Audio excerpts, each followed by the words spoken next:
2017 sera de ce fait l'année de la rigueur et de la vérité. François Hollande est obligé de quitter le pouvoir après seulement 5 ans. Vous, ça fait presque 20 ans que vous dirigez le pays. Comment vous faites pour tenir aussi longtemps? Je ne sais pas.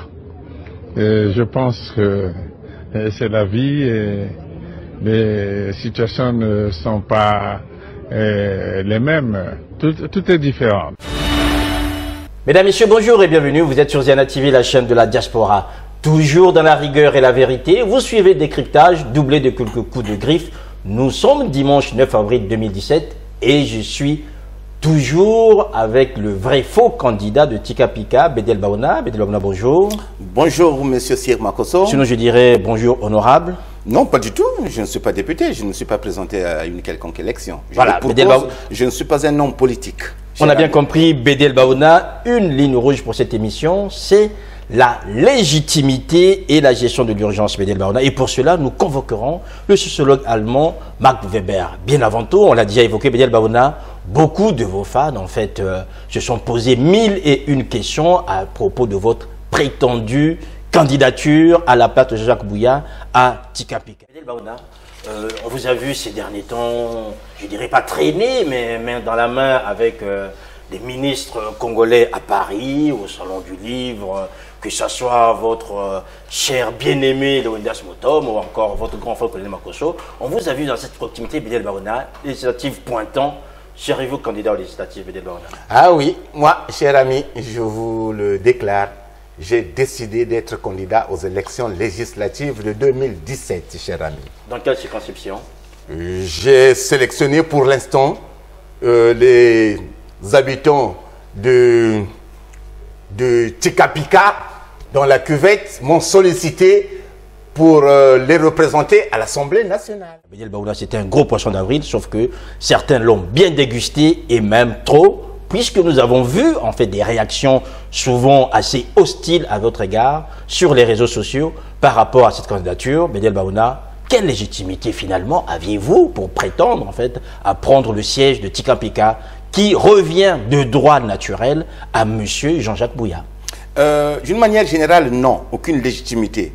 Mais si vous voulez d'une manière spécifique, en tant que Congolais d'origine, oui, je peux accéder à cette légitimité en me présentant devant le peuple congolais ou devant quelques populations ou devant une partie du Congo, cher ami. Donc votre congolité suffit? Exactement, en tant que tel.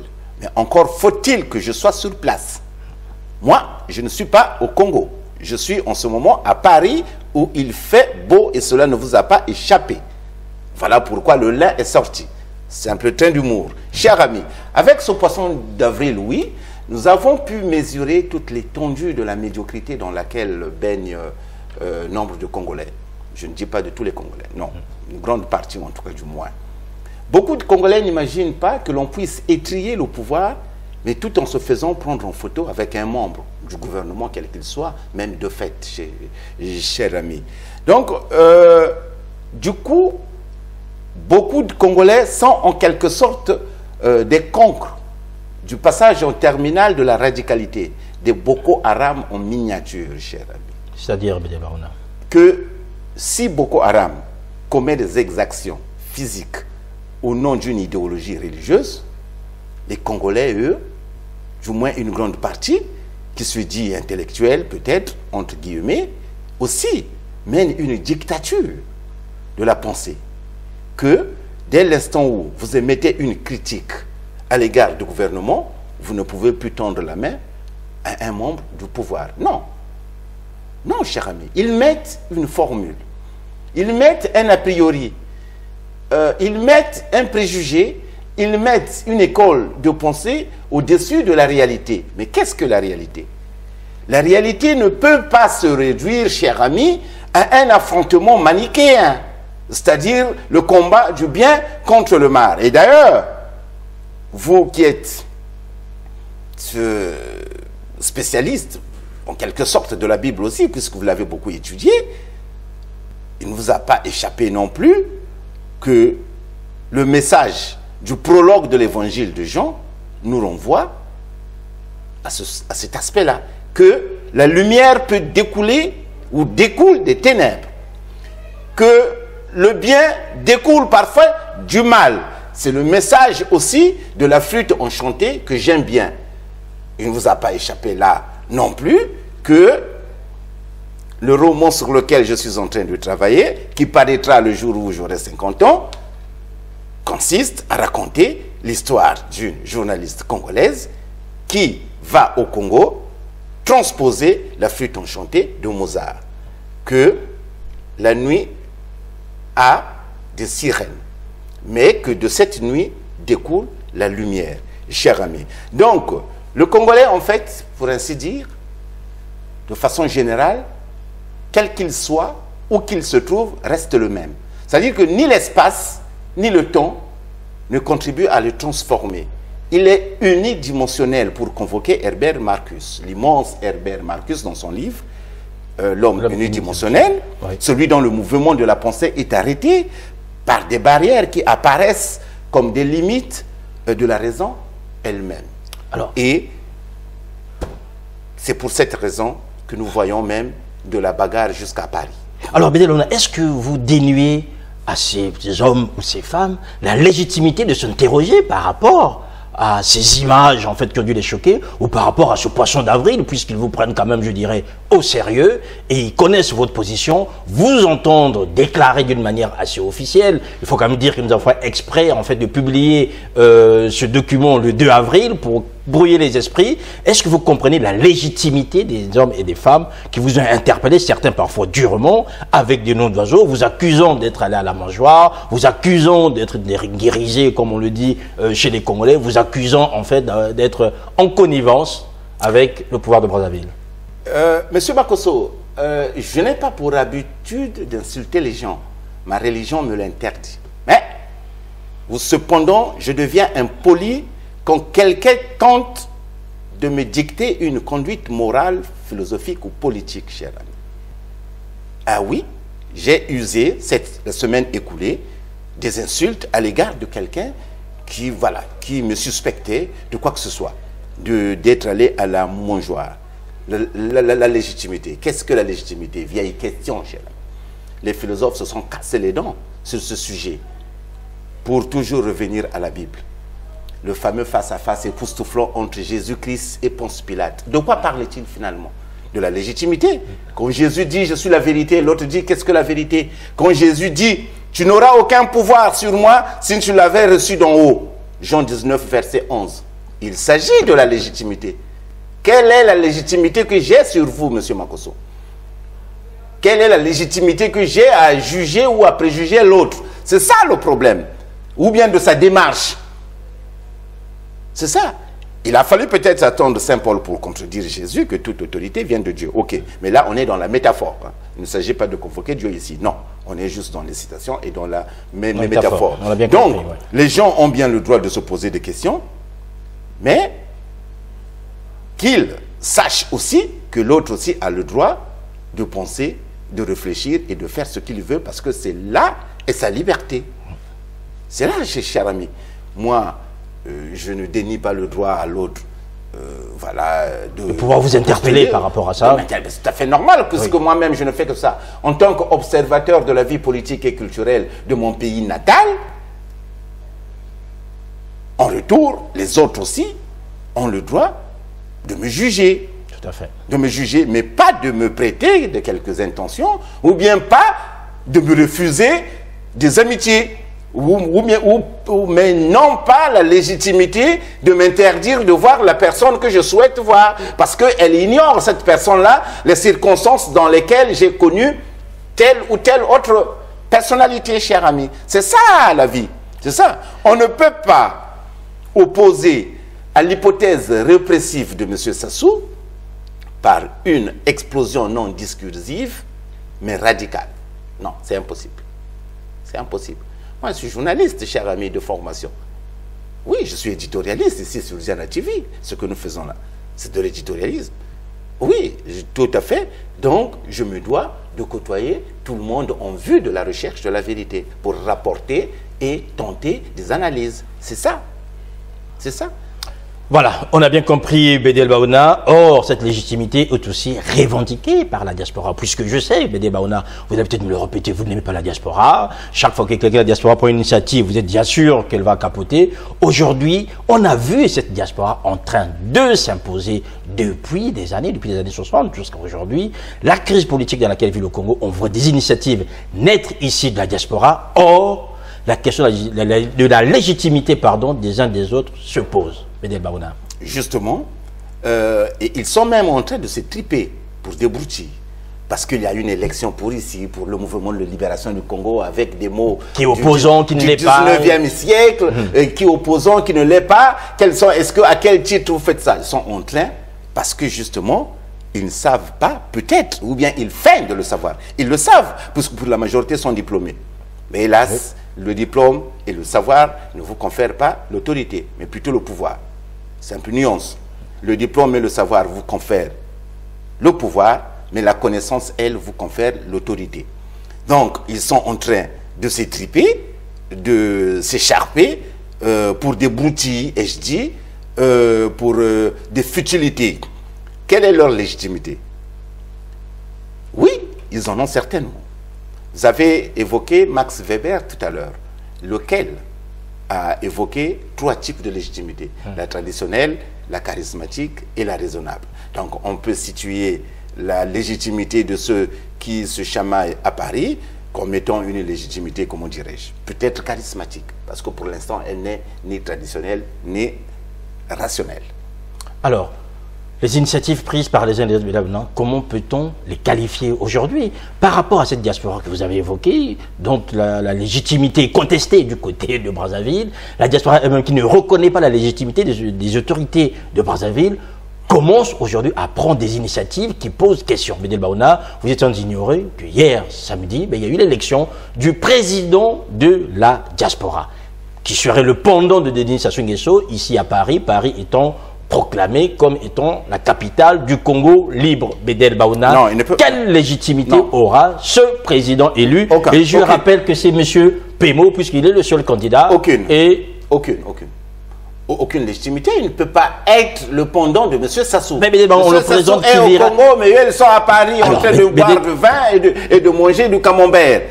Et puis, vous me direz, ils sont en train de contester à M. Sassou sa légitimité. Mais vous nous dites souvent que c'est un pouvoir de fait. Mais c'était un pouvoir de fait. Tout comme l'élection du président de la diaspora aussi, c'était un président de fait. Rassemble-t-il toute la diaspora? Pourquoi n'arrive-t-il pas à s'entendre? Il y a des structures. Il y a un mois, vous avez été couvert, c'est pas dans Paris, l'élection d'un autre président de la diaspora. En l'occurrence, M. Kokolo Ludovic, notre grand frère. Donc, combien y aura-t-il de présidents de la diaspora? Combien? La diaspora par ici, la diaspora par là, la diaspora est à l'ouest, la diaspora au nord, la diaspora au sud. Non, arrêtez. Il ne faut pas prendre des gens pour des imbéciles non plus. Excusez-moi le terme. Ah non, pas du tout. Mais quelle est sa légitimité? Et paraît-il qu'ils se sont aussi chamaillés, puisque sur Zena TV la semaine écoulée, quelqu'un, M. Bandou, je crois, Éric Bandou, sur votre plateau, candidat débouté, est venu le traiter d'escroc. Oui. C'est parce que lui aussi, il aspirait à devenir le pendant de M. Sassou. Mais avec quelle légitimité, justement? C'est ça. Vous me direz qu'il n'y a pas de régime intrinsèquement légitime. En fait, la légitimité, justement, n'a jamais fait l'unanimité. Ça, je pourrais vous l'accorder, que la population ne reconnaît pas complètement l'autorité des hommes politiques. Moi, je dirais plutôt le pouvoir, au lieu de le pouvoir, parce qu'il existe des classes ouvrières, apathiques, des sous-cultures rebelles. C'est justement, et nous nous considérons comme des classes, pas périphériques, mais des classes indépendantes de la classe politique. Nous avons aussi notre légitimité et nous pouvons aussi la leur contester. Donc, et c'est là où réside tout le problème. Donc, le mieux, c'est que tous ceux qui font du boucan, ces agitateurs, qu'ils se rendent au Congo, à Brazzaville, aller affronter M. Sassou. C'est ça le problème. C'est ça.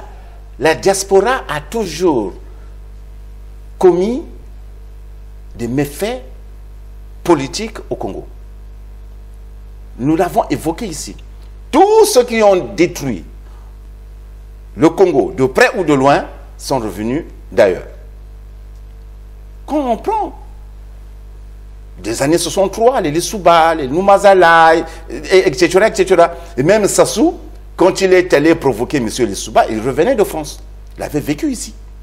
Donc, vous voyez, il y a eu des ministres. Oui. Léonidas, Madame Doukaga, Marlette Nono Soudan, les Jean-Claude Ngakoso, les Mvouba, tout ce monde-là est venu de l'étranger, cher ami. Qu'ont-ils fait pour le Congo? Ont-ils transposé l'expérience acquise ici? Non.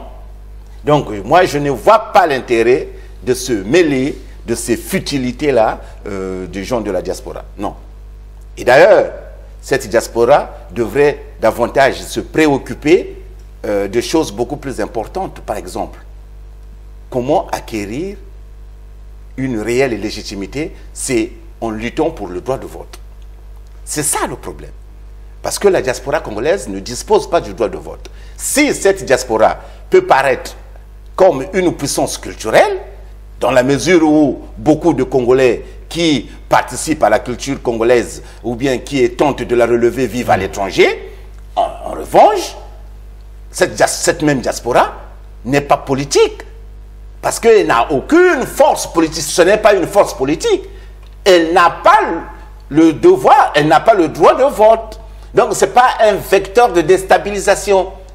Donc, il faut arrêter de se servir de la diaspora. Monsieur, votre ami, William Bongo, c'est quelqu'un qui me le rapportait, qui était témoin de la scène, rencontre Sassou. Que lui dit-il?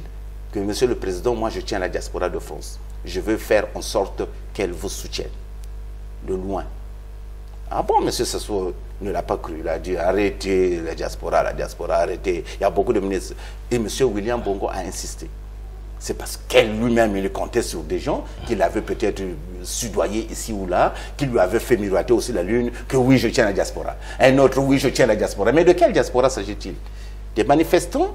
Ou bien, comme disait Papa Wemba à propos de Zayeko, Zayeko y a Bisso, ou bien Zayeko y a Mamema. Donc, c'est comme la diaspora de Mamema, qui se chamaille pour rien? Non, cher ami. Donc, c'est pas la peine d'enfumer les Congolais, au diaspora, au président de la diaspora, et au président, comme disait ma mère, Mampia.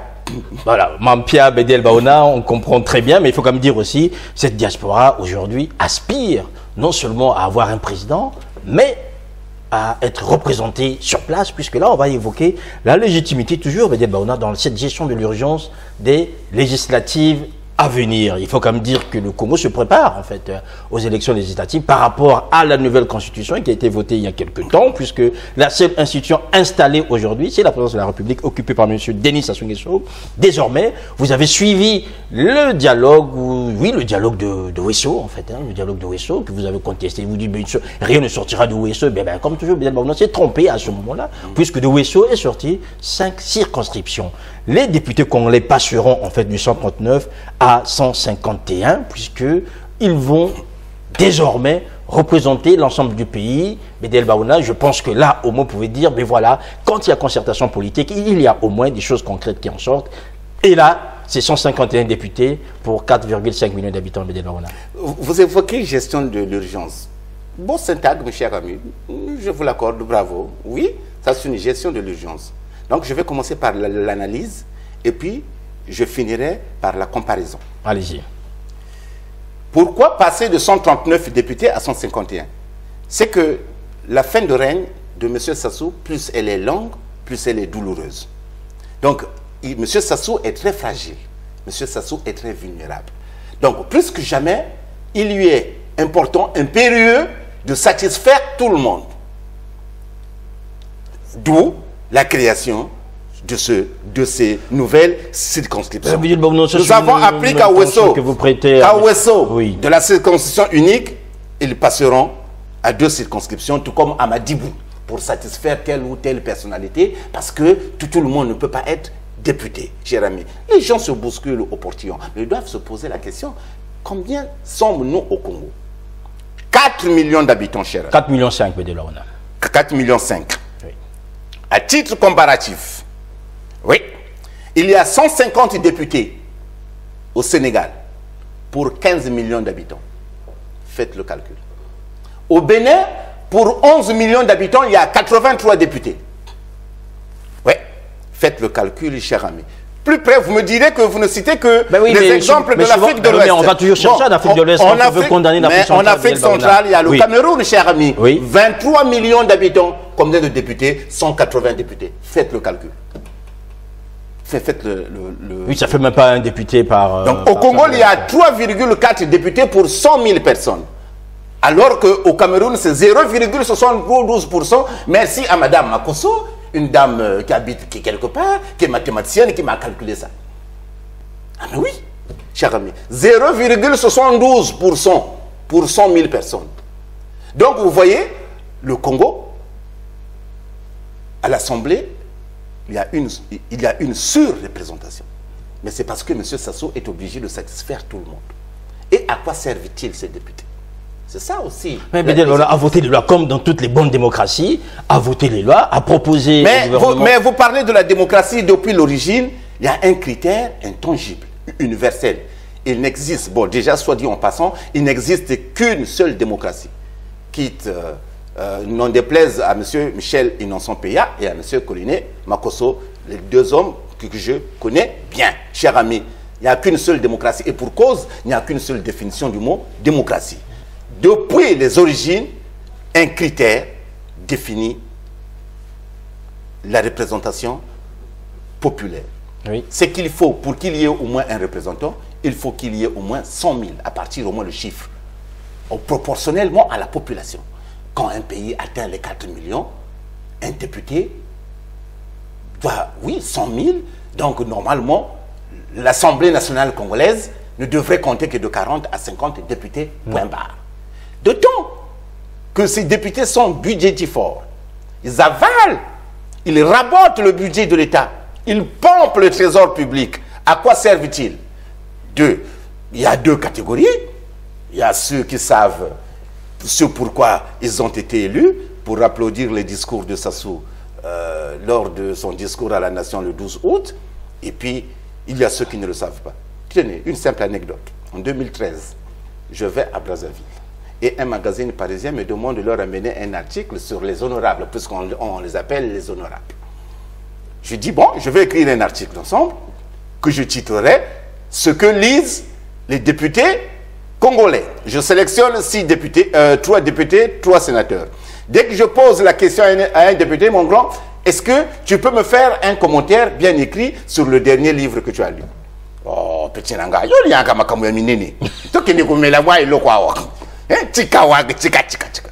je renonce.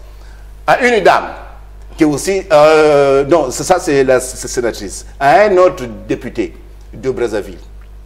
Est-ce que tu peux me faire un commentaire sur le dernier livre que tu as lu? Ah oui, oui, oui, j'ai lu Mamadou Ebineta, oui, oui, ah, vraiment c'est un bon très livre, oui. Mamadou Ebineta, sans doute, c'est le livre qu'il a marqué, qu'il a dit, mais je ne parlais pas de livres scolaires, sur les programmes scolaires. Donc, vous voyez, donc non, c'est pas une façon pour moi de dire qu'ils sont nuls, qu'ils sont ignorants, puisque là, qu'ils vous ne lisent le pas. dites, Mais il est de notoriété publique que l'homme politique congolais ne se cultive pas, il ne lit pas. J'ai déjà entraîné quelqu'un récemment, il y a un mois.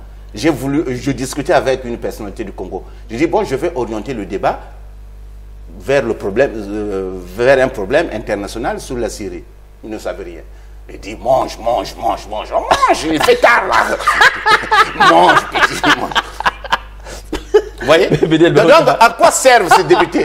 Votent-ils des lois? Mais il y a des poubelles à Brazzaville, mais bien sûr, les gens ne vont pas aller. Ils votent déjà le budget, ils votent le budget. Oui, qui les concerne, oui. Quand on voit, vous allez me dire que non, mais ça devient de l'acharnement à l'encontre de Bernard Timambelela. Bernard Timambelela, il y a 2 mois, il s'est battu à l'Assemblée pour devenir qui? Questeur. Quelqu'un qui a été vice-président de l'Assemblée, qui a été ministre. Et pour exister, il est d'aller se faire des coups bas pour devenir questeur, c'est-à-dire un administrateur de l'Assemblée nationale, un député. Et même Sassou a crié. Il a dit, mais Timambelela, là, vraiment, ministre, vice-président, il se bat pour ça. Mais Sassou lui avait donné un coup de pied. Un coup de pied déjà. Vous voyez, Timambelela Bernard, questeur de l'Assemblée, alors qu'il était... Donc, c'est comme un président, c'est comme un premier ministre qui devient Directeur de cabinet. Directeur de cabinet, mais ça existe, puisque Rigobert Mabundu, le ministre de l'Agriculture, est passé directeur de cabinet. Mais il est super Congo, directeur de cabinet. C'est le Kilimanjaro de l'incongruité. Mais c'est un océan de bizarrerie, de surréalisme, cher ami. Donc pour moi, ces députés qui ronflent souvent à l'Assemblée, ou bien ces sénateurs, ils ont des titres pompeux. Honorables, vénérables, ne servent quasiment absolument à rien. Donc pour vous, ces circonscriptions en fait ne viennent ajouter que de la charge pour l'État, ça participe à rien. De la fin de règne. Monsieur Sassou, c'est ce que j'ai dit dans mon analyse, que Monsieur Sassou est de plus en plus fragile. Plus la fin de règne est longue, plus la douleur de suscite cette fin de règne aussi est insupportable. Il devient vulnérable et il est obligé de satisfaire tout le monde. Alors pourquoi n'a-t-on pas créé, en fait, pour satisfaire aussi la diaspora, une circonscription de la diaspora, puisque l'on en a créé 5 au Congo, on ne va pas une 6e, mais la diaspora n'a pas le droit de vote. Enfin, mais c'est quelque chose qui se décide, Bédel Baouna, même dans un cabinet. Mais M. Sassou ne peut pas faire, comment dirais-je, ne peut pas avoir des convictions à géométrie variable ou bien une morale élastique. S'il confère ou il concède seulement le droit de vote aux Congolais de la diaspora pour l'élection législative, non, ils doivent commencer par l'élection majeure, qui est l'élection présidentielle. Mais M. Sassou sait que si la diaspora a le droit de vote, c'est fini pour lui, puisqu'ici, il n'aura pas la facilité de tricher. Donc, il n'y en aurait jamais. Et ça, ce devrait être le combat de ceux qui se sont chamaillés hier, ou bien toute la semaine écoulée. Des dames, des gens, même notre grand frère aussi, il a participé, Guima Fimba.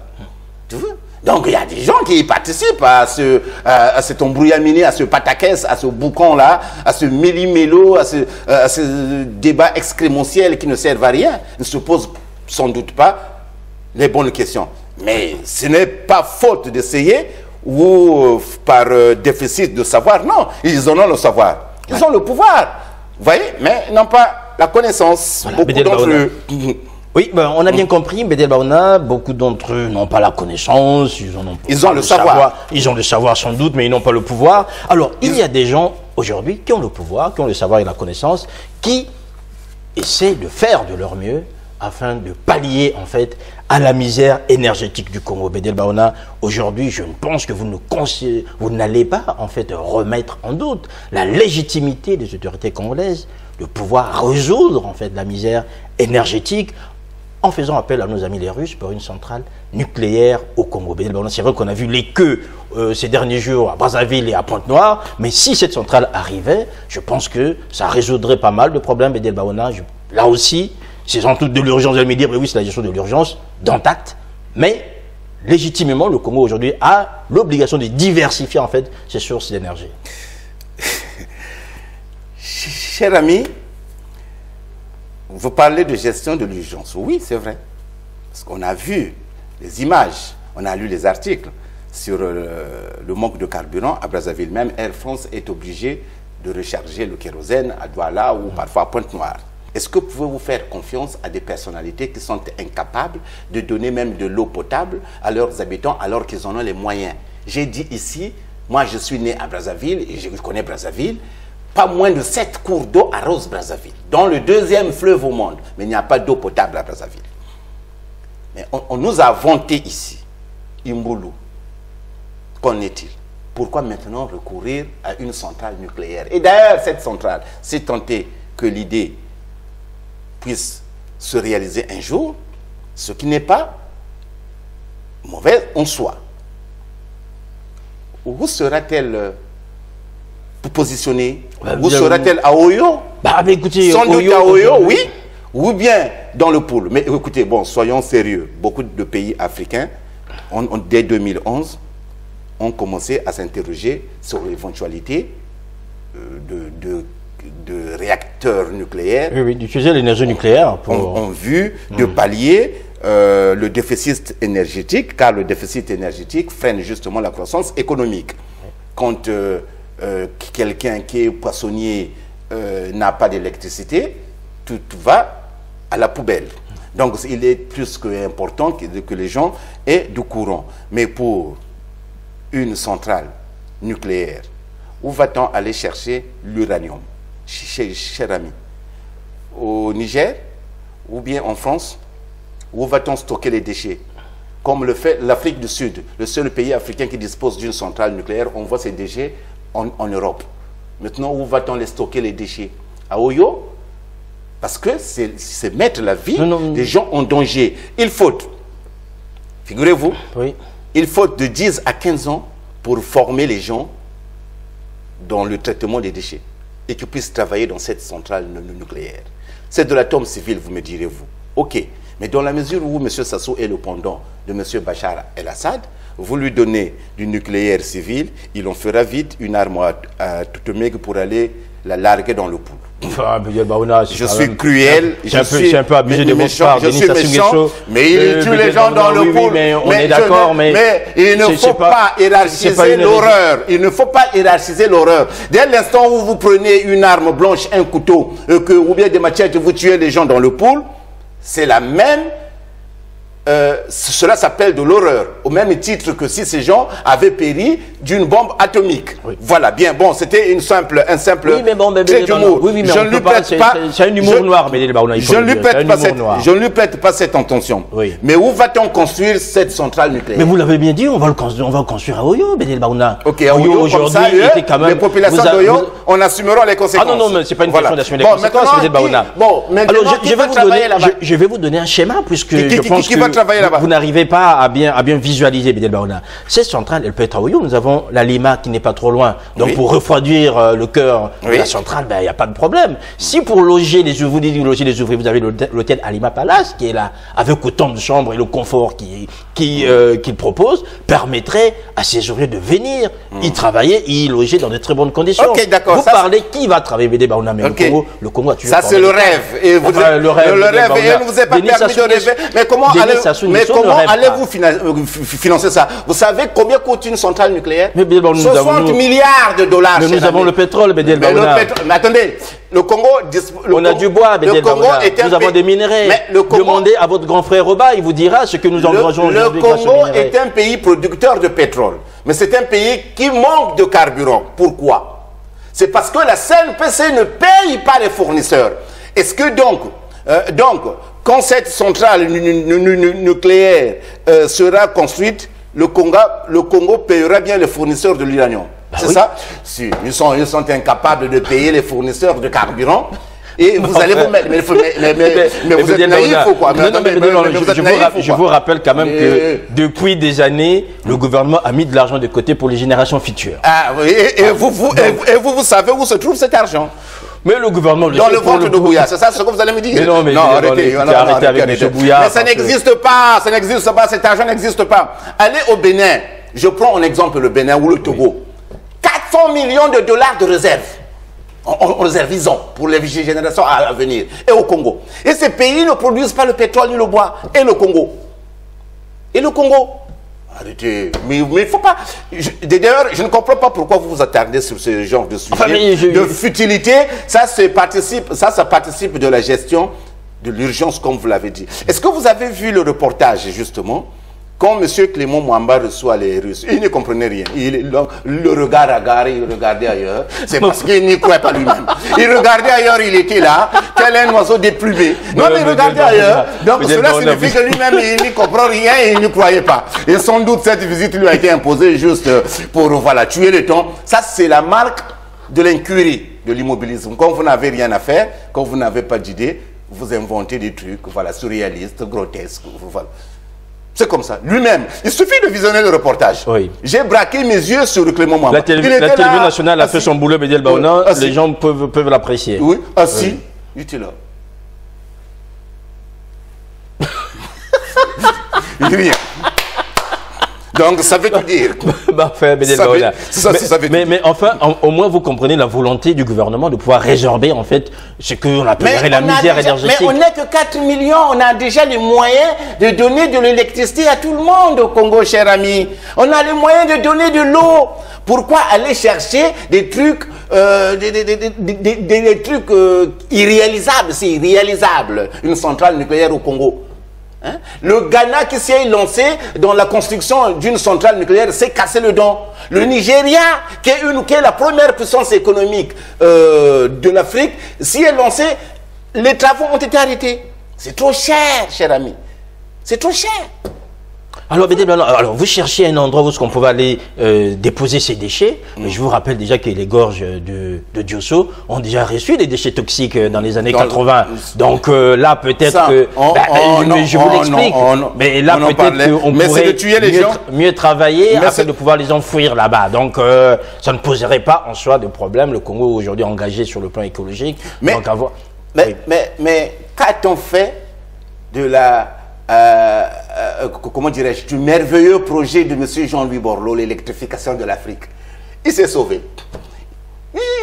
Jean-Louis Borloo était au Congo. Hein, oui, mais il était au Congo. Il a des très bons rapports aussi avec le gouvernement. Oui, mais il a parlé de l'électrification de l'Afrique en général et en particulier du Congo dans les 5-6 ans à venir là. Il s'est barré. Je vous l'avais dit que ne faites pas confiance à cet homme, il se barrera. Il se tirera. Si vous avez lu un article sur ce sujet dans le Canard enchaîné il y a 3 semaines ou 1 mois, vous saurez. Voilà, cher ami. Mais Bédel Baouna. Donc il ne faut pas enfumer les gens, ça coûte cher, ça ne va pas se réaliser, jamais. Enfin, donc ça c'est juste... Denis Sassou Nguesso tient toujours parole. Pour tuer le ton, voilà. Denis Sassou Nguesso tient parole, nous espérons que le gouvernement pourra, comme ça, faire cette centrale et vous serez démenti, Bédel Baouna, puisqu'une fois que vous parlez, après les choses parfois ne se réalisent plus, d'autant plus que vous l'évoquez déjà, en fait, un peu comme mauvaise augure. Mais pour l'instant, il s'agit de gérer l'urgence. Oui. L'urgence, c'est le manque de carburant.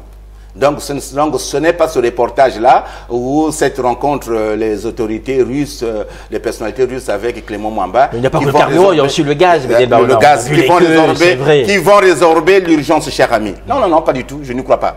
Donc nous pouvons passer à autre chose, cher ami. Voilà, passons à autre chose. À ce moment-là, traversons le fleuve. Traversons le fleuve. Avec plaisir. Alors, allons du côté de Kin. Vous avez vu le président Kabila qui a pris en compte en fait le dialogue du mois de décembre, du 31 décembre 2016, grâce à l'église que vous avez souvent louée, hein, l'église de la RDC. La RDC a un nouveau Premier ministre. Votre grand frère et ami que vous adorez, Monsieur Badibanga, a été remercié. Merci. A été remercié, remplacé. Ouais, 3 mois, il sera resté 3 mois. Oui, comme un certain Bernard Kolela. Ça, c'est vous qui le dites. Voilà.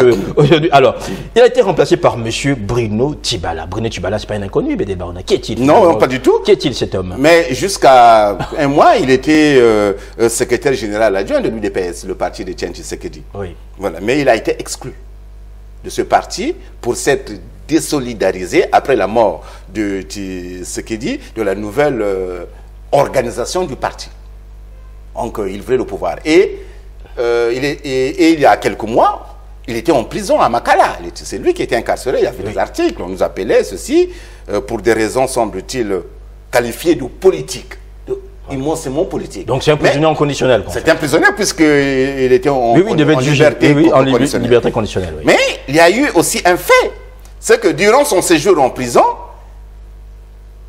un véhicule est allé le chercher, il l'a ramené au palais présidentiel, où il est resté 2 heures à discuter avec le directeur de cabinet de M. Kabila. C'est sûr que le Kabila lui-même était à côté. De quoi ont-ils parlé? Vous me direz qu'un opposant a le droit, comme moi je le fais, de côtoyer... mais pas le droit, la légitimité. Parlons de légitimité. De côtoyer un membre du gouvernement ou du pouvoir. Bien sûr. Ok.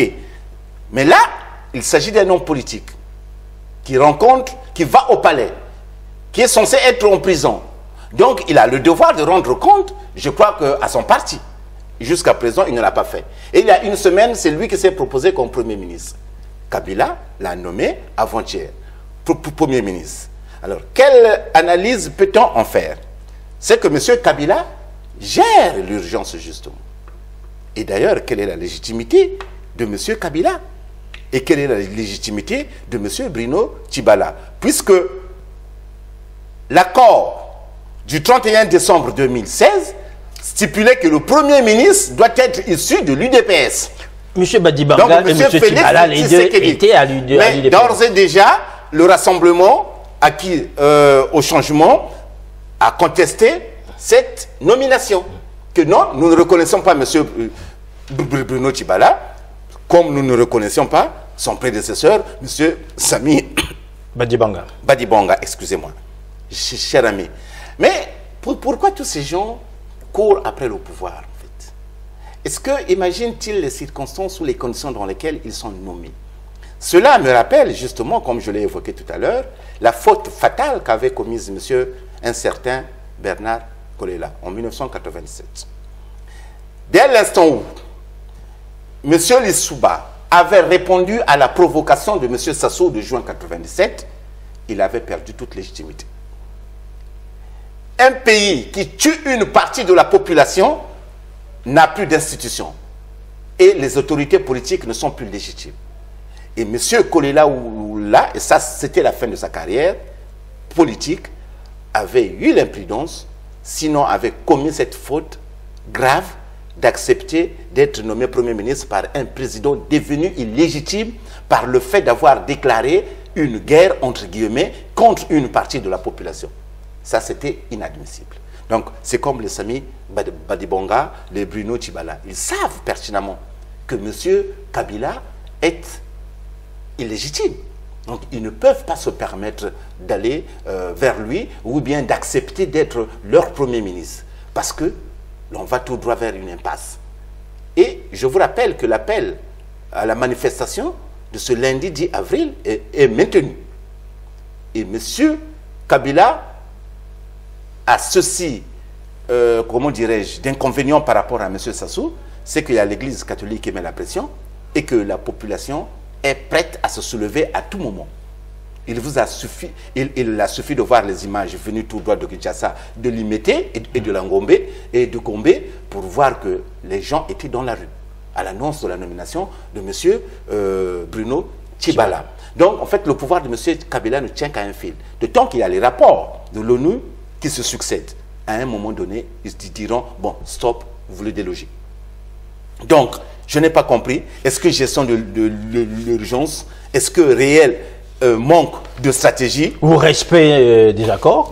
Je crois que les gens ne réfléchissent pas. Les gens ne réfléchissent pas. Et je dis, dès lors que la légitimité d'un président est contestée, il n'y a plus de dialogue possible entre les adversaires. Parce qu'ils ne parlent plus la même langue. Oui, cher ami. Qu'est allé faire M. Bruno Tshibala dans cette galère? Parce qu'il ne s'agit plus justement de composer avec les divergences au sein d'un régime politique. Mais c'est ce dernier lui-même qui est en jeu. C'est le régime qui est en jeu. Là, en l'espèce. Donc, M. Bruno Tshibala, je ne pense pas qu'il puisse rester 1 mois ou 2 mois. Et d'ailleurs, la formation du nouveau gouvernement prendra des jours et des semaines comme ça s'est passé pour M. Sami Badibanga. Alors, Bédel Baouna, quittons la RDC, traversons le fleuve et le Mayom pour se retrouver du côté du Gabon, puisque votre grand frère, que vous aimez aussi, Ali Bongo, a organisé un dialogue, Bédel Baouna, ces derniers temps, on a vu. C'est lui-même, c'était un dialogue, c'est un monologue, vous voulez dire. Il y a eu des gens qui étaient proches. Il convient que les opposants du pouvoir. C'est comme M. Bruno Tshibala, un opposant du pouvoir. C'est comme au Congo, on connaît les opposants du pouvoir, les Kolela, les Mpele, les Wulempwele, les Tchachima Biala et autres. Et j'en passe. Donc il a convoqué un dialogue, ou plutôt un monologue, auquel a pris part une bonne partie d'opposants fantomatiques. Et surtout des gens venus de la diaspora. Je l'ai vu Ali Bongo, il se promenait dans la rue en chemise, en basket, où il supervisait les travaux d'une rue. Je me suis dit, bon, lui au moins il n'a pas peur. Mais est-ce qu'un jour pourra-t-on voir M. Sassou ou M. Kabila se promener dans l'avenue Fulbert Youlou, là-bas chez Agnès Ounou, où va se présenter notre cher ami Agnès Ounou? Est-ce que Sassou peut marcher dans la rue? Moi ici, vous nettoyez, moi ici les travaux avancent, en chemise, en basket? Je ne le pense pas parce que l'homme a tellement peur. Et c'est cette peur-là qui va l'emporter. Tout comme Ali. Mais bon, mais Ali Bongo, mais c'est fini, hein, de toute façon. Parce que ça fait 1 an qu'ils ont fomenté leur coup d'État. Donc je crois que c'est fini. Il faut passer à autre chose. Parce que les 2 pays, le Gabon, le Congo, sont malades de leur classe politique. Au contraire de la RDC où une partie de l'opposition est ferme, radicale. Et où ils ont même l'appui de l'Église catholique. Oui, alors, Bédel Baouna, juste pour terminer, puisque je vois que vous êtes, comme toujours, assez bouillant, Kolela fils Tshisekedi fils, on peut faire un parallèle, Non. l'un indépendant de l'autre? Pas du tout. Enfin, vous avez déjà comparé Non. les parents, les pères, Bédel Baouna, vous Non, avez dit, non, non, vous avez non. plus ou moins... Félix Tshisekedi a tout d'un homme politique. Ouais. Félix Tshisekedi a montré durant les négociations qu'il pouvait accéder à la dimension d'homme politique. Parce que c'est un radical. Au contraire de M. Kolela qui jusqu'à présent n'a ni la dimension d'homme d'État ni la dimension d'homme politique. Voilà, c'est un figurant, ai-je dit ici, M. Kolela. Au contraire de M. Félix Tshisekedi qui lui était un acteur politique. Ouais. Bédel Baouna. Comme dans un film. M. Kolela vient de lancer le Yuki, dans donc un vous film, avez quand même vu ça ne veut rien dire. tout le public, Mais ça ne veut rien dire. notamment Attendez, les partisans qui sont venus. Mais à Paris, il y a aussi un parti qui est né, non, le MNR, non, le MLMPC ou le MPC, le mouvement de libération du peuple Congo, congolais. Voilà, donc, mais les partis, il y en a au Congo tous les jours. Les partis au Congo, on en trouve à chaque coin de rue. Donc ça c'est rien ça, créer un parti, encore faut-il transformer CTC. Il faut être, bon, comme Sassou a créé d'autres circonscriptions pour leur permettre de siéger à l'Assemblée et de se calmer, bon, tant mieux pour eux, mais non, il n'y a aucune commune mesure entre M. Guy Brice Parfait Kolela et M. Félix Tshisekedi. Non, pas du tout. M. Félix Tshisekedi a démontré qu'il pouvait être un homme politique, stratège, qui affine la stratégie, qui ne dit pas, qui ne parle pas dans le vide, qui sait de quoi il parle, au contraire de M. Kolela. J'ai suivi le discours qu'il a prononcé lors du lancement de son parti. Voilà, nous sommes là dans une salle, mais la démocratie existe au Congo. Enfin, du moins, c'est ce que, en filigrane, que j'ai décelé. En plus, avec un lingala impeccable comparé au vôtre. Moi, je suis nul. On me lingala, cher ami, mais je fais l'effort. Voilà. Même quand j'ai discuté avec Papa Wemba ou bien mes grands, lui, il m'exigeait de parler en lari. Ou bien en Munukutuba ou bien en lingala. Moi, je reconnais mes failles. Donc vous reconnaissez qu'en lingala, Kolela vous dépasse. On peut le dire comme ça. Oui. Voilà, c'est sur cet aveu baounien qu'on va se quitter. Merci Bédel Baouna. De rien, cher ami. Voilà, mesdames, messieurs, vous avez suivi Décryptage. Merci à Nokuku Mungakoso. Merci à toute l'équipe d'avoir réalisé cette émission. Portez-vous bien et à la prochaine fois. Au revoir.